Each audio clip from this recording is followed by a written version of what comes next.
Hello everybody and welcome back to the farm. As you know, winter is in full swing here in central New York, but before we look at new content, let's look back a little bit, way back to June of 2023, when I built my first beehive and purchased my first colony of honeybees. This is when I wanted to start dabbling in the world of beekeeping. And I know since airing this video last year, I haven't really posted much of an update. Well, the thing is, I kind of left the bees alone for the first year. I didn't take any honey. I really didn't interfere with them too much. I just let them grow their colony.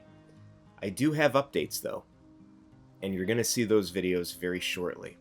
Things have been going really well with the bees, and I wanted to expand. So in this video, we're going to look at the building of 2 new beehives for 2024, and everything went really great with them. So this year, I decided to build a different type of beehive. I wanted to build a more conventional beehive called the Langstroth Hive. Now, the other beehive that you just saw that had bees in it, that was called an autoflow beehive.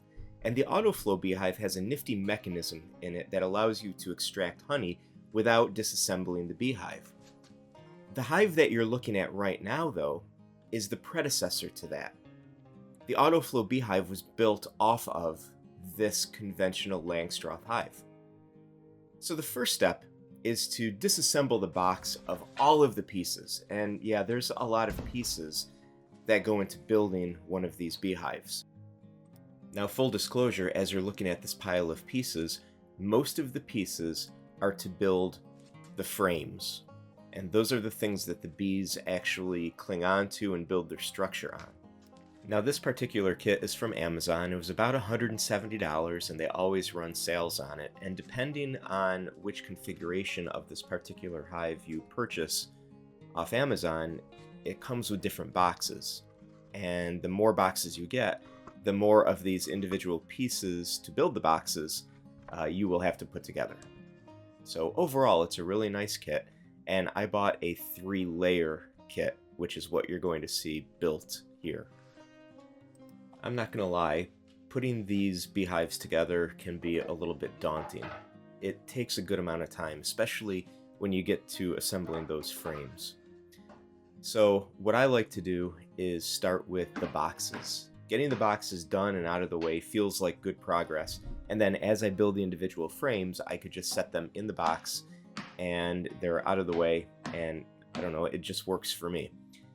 I usually set aside 2 or 3 or even 4 hours to do these, depending on how many layers the hive has and depending on what you have to put together. With the autoflow beehives, you really don't have that much to put together because the flow frames, the things that hold the honey, come pre-assembled. It's a plastic structure.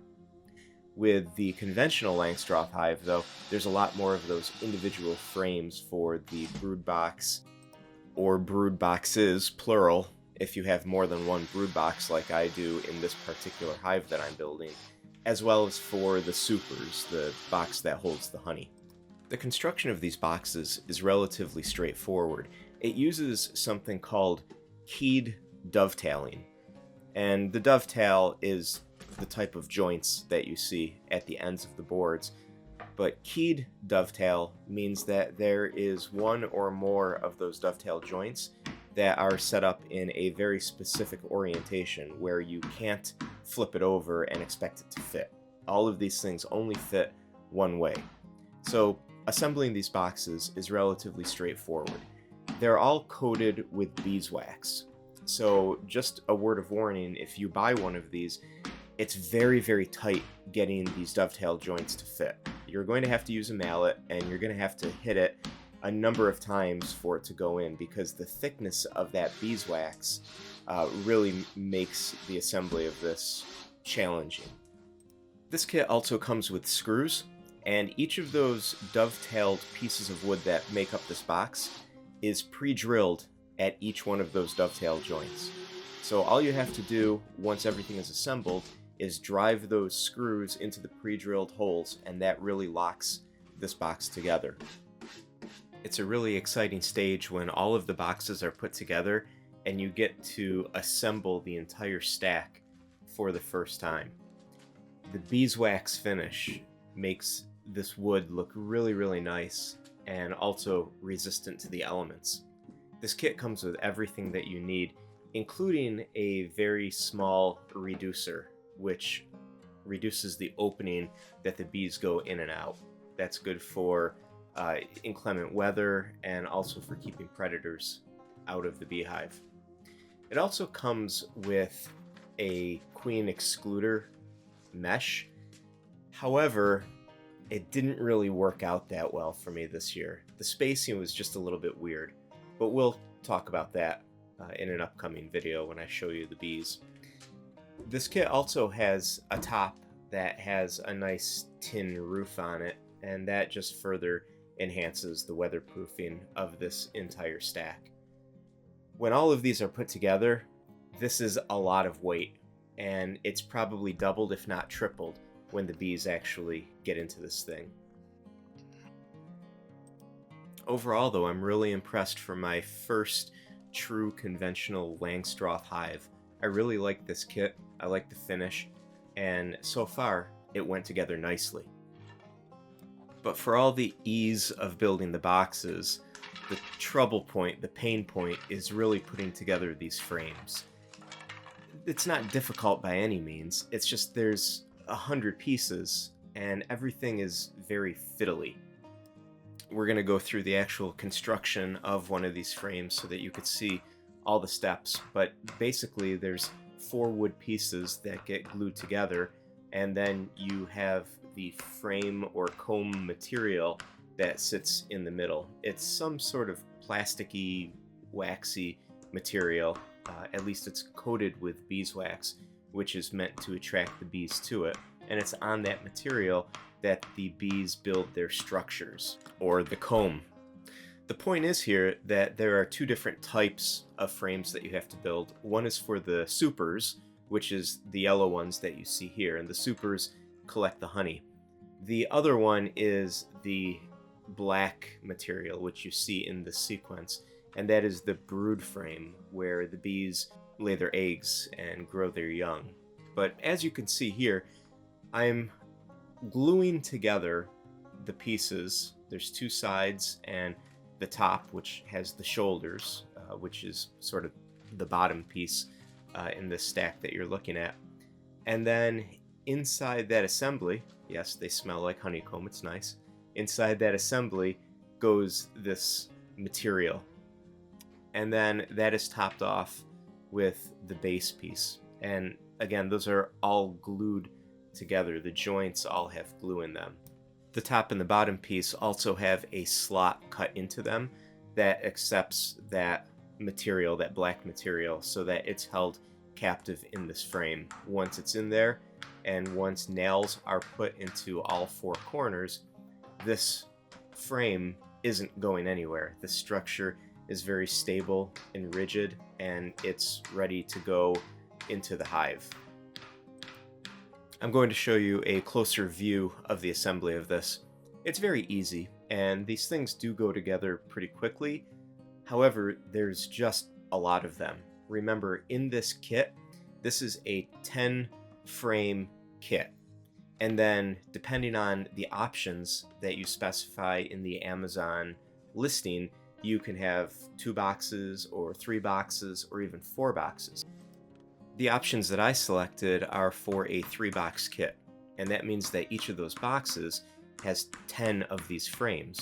So that's 30 of these frames that have to be built, and you end up with piles of these frames that are then ready to go into the boxes, into the hive. It's always exciting also when you get to this stage, because this stage means that everything's done. You populate all of those boxes that you previously built with all of these frames, and when you're done with this stage, all you have to do is transplant your bees into the hive. And Bee Day in Central New York is always right around Memorial Day weekend. So you bring home a box of bees, they come with their own frames, you take out a few of these new frames and you insert the frames with the bees, and then after 3 or 4 weeks, you have an established colony and they are going to town. So as I mentioned, the listing that I purchased was for a 3-box kit. So you just saw me fill one of the brood boxes. What you're looking at here is another one of those brood boxes. So that means that their colony will occupy 2 of these boxes. And then the final box in my 3-box kit is for the super frames. And the super frames that you see here, the yellow ones, are where they fill with honey. Now that doesn't mean that they only fill these particular frames with honey. It just means that the queen is excluded from going up into this box because of that queen excluder grate that you see underneath these frames. So because the queen doesn't get up here, they don't lay eggs up here. So the only thing that's put up here is honey storage, and this is the box that we will plunder for honey, hopefully, once the colony is at that point. So this is it. This is my finished Langstroth hive, the first that I've ever built of this conventional Langstroth. So now it's on to the second type, which is another autoflow beehive. So to explain clearly, an autoflow beehive is one that has a plastic structure in the supers, and you see the plastic structure right here. Instead of those super frames, this thing is a plastic mechanism that has a keyway that you twist, and the honey flows down through the plastic material out a tube into a collection jar. Now these autoflow beehives are knockoffs of a particular brand of beehive, an invention that's called flow hive. Flow hives are very, very expensive. They're $800, $900, or even more per hive. So this is a Chinese knockoff, and they're available on Amazon. There's many different types of them. So these are the type of hive that I went with. Instead of spending all the money on the brand name, I bought these knockoffs, which is fine. Some people have issues doing that. I don't. They're economical, and as an amateur just starting out into this hobby of beekeeping, it allows me to purchase many of them instead of buying one for the same amount of money. It is worth mentioning that at the time of publication of this video, they are currently not available on Amazon. I don't know if they're out of stock. I don't know if this is because at the time of the making of this video, it aligns with Chinese New Year, so the factories are shut down. I don't know, but I've purchased a couple of these so far off Amazon, and they've always been available except for right now. So keep an eye out if this is something that you're interested in. It's going to be very interesting when you see this in operation in a few videos from now, because I was very skeptical about how these would work, but they work really, really great. So anyway, as you're watching this video montage here, the creation of the boxes is very similar to the process that you just saw, with the exception of the bit that you're looking at right now. Because the honey supers have that plastic mechanism and there's a keyway and there's stuff that you have to interact with, assembling this particular portion which holds those plastic supers is a little bit different, because it has to accommodate pieces that can come in and out so that you can access those pieces. There's a lot of other bits to this kit, including handles and pulls and various other things. But this is all to be expected as you look at the creation of particularly this box right here, because there are windows on the side for you to look in and see what the bees are doing, see their progress. So those windows and all of the other things need covers to them, and the covers require handles and some assembly. The rest of the framing of this, though, is exactly the same as what you've already seen. Once everything is fit in place and pressed together with the mallet, then some screws go in, and then it's on to the next step. This little piece of wood that you see right here covers the keyway mechanism that allows you to turn the mechanism inside the plastic flow hive to allow the honey to start flowing down through the tube. The brood box construction, which is what you see right here, is identical to what you've already seen in the other videos. Everything is made with keyed dovetails, so these pieces only fit together one way, and then once they're held in place, you use a mallet and they go together. Another unique feature of the autoflow beehive is that it comes with this pitched roof cover, all made out of wood. So once you create the frame for the roof, you then have to set up all of the individual roofing pieces. These are also keyed, so they only go on in one direction, and they go on just like you would imagine a roof would go on. You start from the bottom piece and you work your way up to the peak of the roof, and then there's a roof cap or a ridge cap that goes on atop that. And this pitched roof does a great job of shedding water.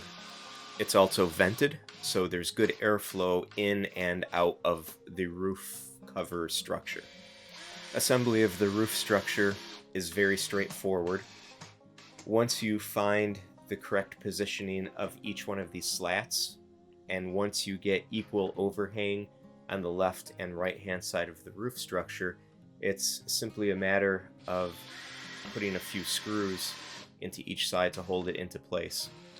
Personally, I don't glue these into place like I do with the dovetail joints of the boxes. I don't know if that makes a difference, but once these are all screwed into place, I give it several thick coats of paint.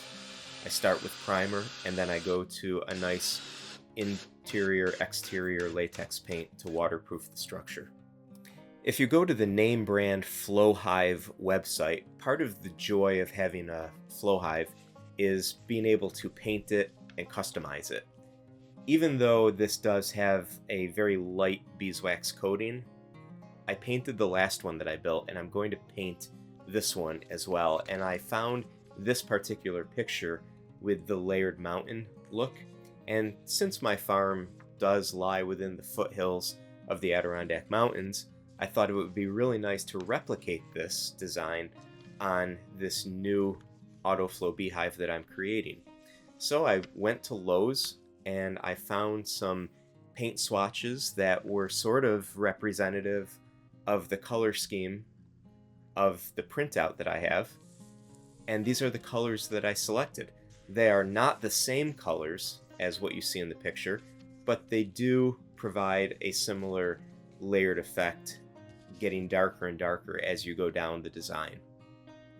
So I think this is going to be a nice overall finish. So the next step is simply to prime everything. And I use a paint and primer combo. I don't know where this gallon of paint came from, but I had it laying around, and this is what I used to prime everything. It's not a very shiny finish, and it does accept paint well atop it. So this is what I used as the primer. So once I primed everything and I let it dry, the next step is to assemble the entire beehive and then to start drawing the design atop it. There is a very specific order in which these boxes have to be oriented. So I spent a few minutes orienting them, getting them all nice and even. And once they're even, I can start my drawing. I want to make sure everything is exactly perfect the way it should be before I start drawing. At this point, I'm just looking at the reference photos and I'm making an outline. This is a 4-layer paint design, which means that there are 4 different colors, and I have to draw outlines to accommodate those 4 different layers of paint. There's really nothing artistic about this. It's drawing a rough mountainscape and having some overlap between those different layers. Once all of these different layers are actually painted in, I could then go back and paint in some little trees and bushes and other little design elements just to enhance the overall design. This video is by no means a tutorial in any sort of artistic process. I just wanted to show you what I did to enhance the design of a beehive. Historically, people who make beehives paint them. They add some kind of unique design to them, they personalize each one, they make them their own. Is this to identify each different hive and use some kind of notation so that you can easily identify how much honey came from each hive? Who knows? For me, this is just another element of creating a enjoyable environment. The bees have a really nice spot next to the little pond. It's very scenic. There's water for the bees, but the design on the beehive is also part of that whole aesthetic of the area. And because we're in the foothills of the Adirondack Mountains, it seemed like creating a mountainous landscape would be a fun little project to finalize the build of this beehive. And this is the end result of sketching that mountainous landscape in permanent marker. This is going to be 4 layers. The top is going to be sky, and then the very bottommost layer is going to be the darkest color. The pattern connects from side to side, and the next step is simply to start painting this. I'm going to start with the lightest color first, the top, and then go to the darkest color, the bottom, and then I'll do the detail painting of the 2 inner layers after this is complete. One thing I should mention is that I already added paint to the roof. You could see that the roof is gray. I gave it several coats of primer, and then I gave it several coats of that interior exterior gray latex paint. One thing that I probably should have done differently here is taken that window out of the super box. That window is so that you could remove it and look at what the bees are doing. I painted over it, and this causes problems later. The paint sort of rips a little bit when I try and get that off. I've sealed it in place with the paint, but the design still looks nice. So as you can see here, painting the sky was just a really rough pass. I didn't necessarily stay in the lines 100%. Same thing with the bottom green here. It's just me using a 2-inch brush and getting the paint on there. And I'm trying to stay in the lines as much as possible, but I'm not doing anything to really get any detailed cut-ins for any of these areas. If I go outside the lines, it really doesn't matter, because those 2 middle layers are going to be where all of the details are created and preserved.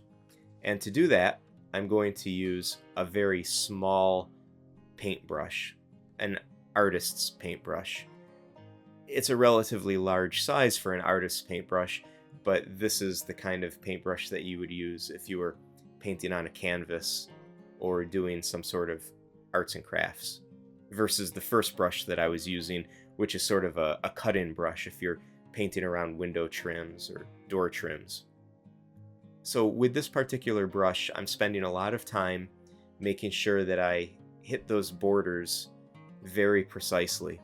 And then I'm going in and filling in all of the detail in those very small areas. Because once I transition back to that 2-inch brush, it's too thick to get into these very small areas. Next, I'm going to outline the bottom area, and this is why it really didn't matter if I went outside the lines, because I was going to come back and really cut in that border with this very fine paintbrush. And just like I did with the top, once I get the outline done, I'm going to go in and fill in as many of those details as I can before I transition to this 2-inch brush. At this point, it's just a matter of coming in and filling all of the rest of that big white area with this particular color. Once this entire design is done, I come back and I give it a second coat of paint. I do this entire process a second time. Although this coat that you see right now looks okay, it really doesn't if you're right up next to it. There's a lot of voids, there's a lot of areas that are still white, there's a lot of streaks in here. So the second coat of paint really gives it a nice finish. So here I am painting the fourth and final color.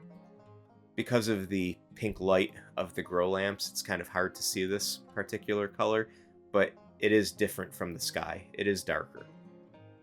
And I'm doing this the exact same way that I did the dark green below it. I'm going in and I'm spending some time making sure that the outline is very crisp, and then I'm filling in all of those fine areas so that when I transition to the 2-inch brush, I don't have to worry about hitting any of the really fine areas. This has been a really fun process. I really enjoy adding this additional layer of creativity onto the already creative process of building the hives. And here it is. This is what the 2 hives look like. Just a quick preview of them. You're going to see these again in a coming video. So that's all there is for this video. I hope you've enjoyed the process of building 2 different types of beehives. There's a whole lot more to come as we look back to the spring, summer, and fall before we transition to the new content of this winter. So please stay tuned. Lots more to come. Thanks for watching, and we'll see you in the next video.